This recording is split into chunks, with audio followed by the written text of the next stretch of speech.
large des côtes de la Méditerranée, une armada alliée tente d'échapper aux sous-marins allemands.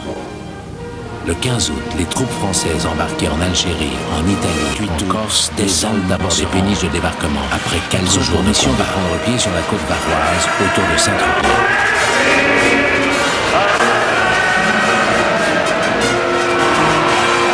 Les Marseillais ont entonné la Marseillaise. Dès le petit matin, 1 millier d'avions et de planeurs venus de la région de Rome commencent le largage des troupes aéroportées. Contre nous de la tyrannie, l'étendard sanglant élevé, l'étendard sanglant élevé. Entendez-nous dans nos campagnes, mugir ces féroces soldats, qui viennent jusque dans nos bras, égorger nos fils et nos campagnes. Aux braves citoyens, formez vos bataillons, marchons, marchons, qu'un sang blindé, après l'Océan.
La Deuxième Guerre mondiale en Europe.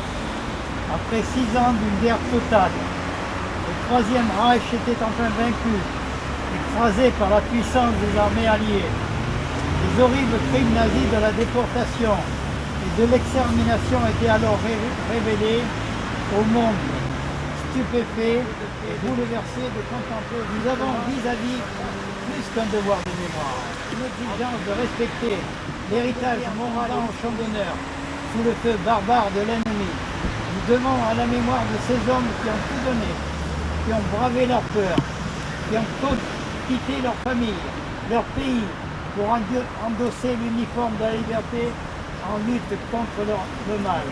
Nous avons le devoir sacré d'entretenir la flamme qui nous ont rallumés il y a 63 ans dans les profondes ténèbres qui régnaient sur la France et sur l'Europe. Si nous manquions à cette exigence, alors c'était trahir le pacte de ces soldats scellèrent de leur sang en un avenir qui n'était pas le leur, mais qu'ils rêvaient radieux pour leurs enfants et les générations suivantes. Cet avenir, c'est désormais notre présent.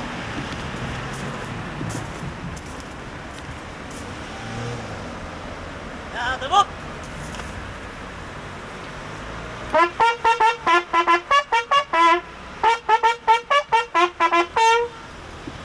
Hymne national, interprété par la Deuxième.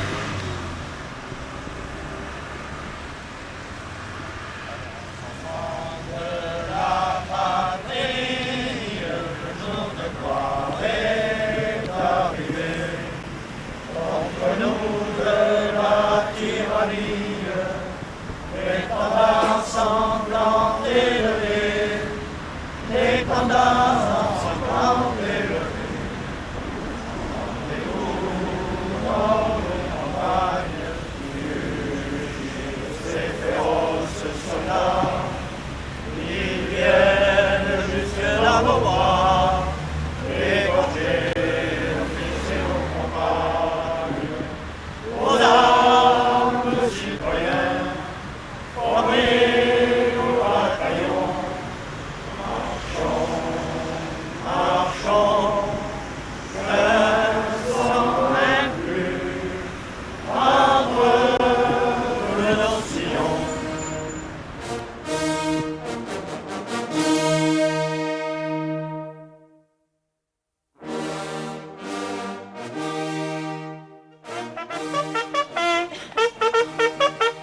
Monsieur le maire, mesdames, messieurs, vous êtes ici en face de cette stèle où sont tombés Paul Jouge et Honoré Philippe pour commémorer le 63e anniversaire de Peymeinade, de la libération de Peymeinade. Nous allons commencer cette cérémonie par un dépôt de gerbes. Le dépôt de gerbes, la première gerbe va être déposée par Monsieur le maire.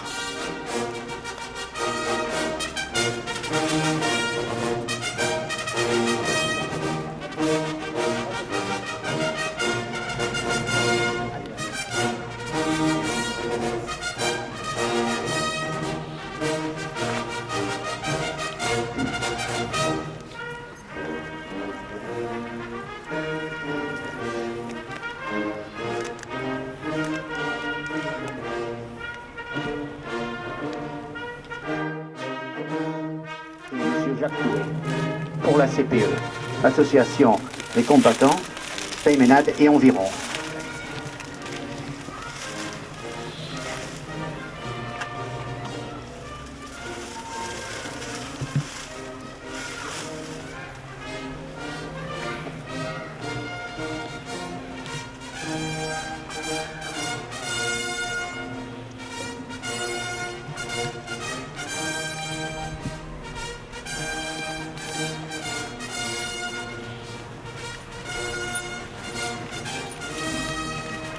La troisième gerbe va être déposée par une autre association des anciens combattants qui est représentée ici par M. Grégoire et M. Felenc. L'association, c'est l'ARAC.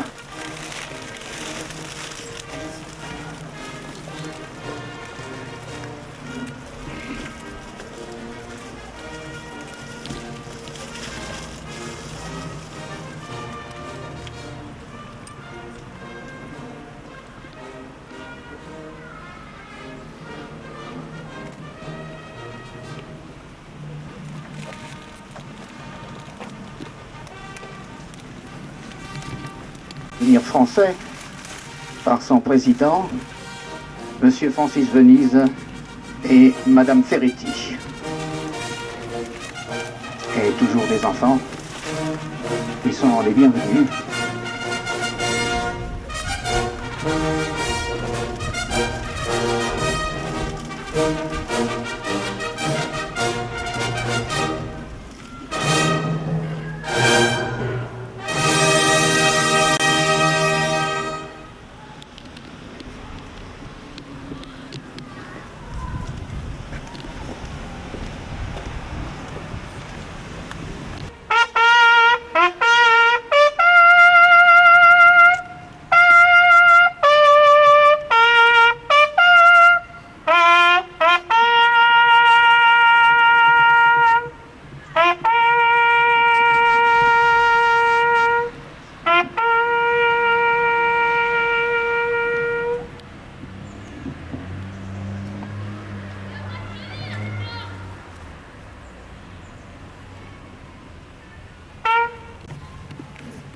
Je vais maintenant demander à Monsieur le maire de s'approcher près de la stèle pour nous dire quelques mots. Monsieur le maire, Monsieur Florent Lerebourg, maire de Peymeinade.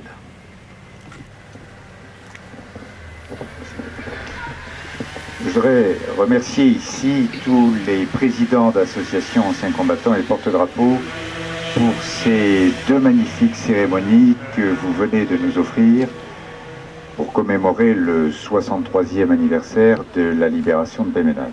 Tout d'abord, la première cérémonie au rond-point de la liberté qui était toute empreinte d'émotion et d'intimité, à souvenir du gendarme von Schoris qui est tombé donc le jour de la libération de Peymeinade, et celle-là où, aussi nombreux ou le furent rarement, nous venons donc nous souvenir de cette période douloureuse et qui a amené la paix et la liberté sur notre territoire. Parce que, effectivement, et les drapeaux anglais et américains et canadiens qui sont là, entourant le drapeau français, nous rappellent que ce fut le travail de plusieurs nations qui se sont regroupées pour permettre le retour à la liberté après l'oppression nazie sur notre territoire. Et ce 15 août 1944 fut pour notre région le point de départ de cette libération. À Radio Londres, dont vous avez tous entendu parler, les Français parlent au français, 2 messages avaient été diffusés et qui donnaient le top départ pour l'opération de débarquement en Provence. Le premier, c'était Nancy a le torticolis, et le deuxième, le chasseur est affamé.